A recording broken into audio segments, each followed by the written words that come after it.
Welcome to Luca and Miguel. Enjoy the video. You begin by preparing a vertical, under 60-second clip filmed or edited to 9:16. You must hook viewers in the first 3 seconds, make that visual and audible. Once done, add a concise title and hash shorts in the description so YouTube recognizes format, and choose a frame with high contrast for the thumbnail. Make sure your file bitrate and resolution are clean.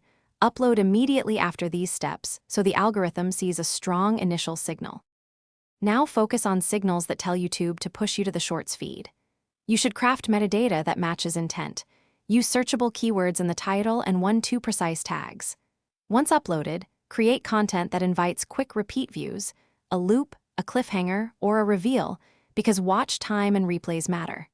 Then, time your post when viewers are active so the first hour gets concentrated likes, comments, and views. That early spike is critical to triggering recommendations. Finally, you optimize based on retention and playback patterns during the first 1 to 3 days.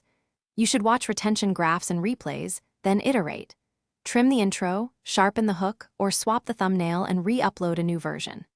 If the short isn't surfacing, don't panic. Wait 24 to 48 hours, rework the opening 1-3 seconds, and repost with minor variations while keeping the same topic so you capture a different sample. If things still fail, test posting time and CTA placement. Thanks for watching and please subscribe. It's the best investment you'll ever make.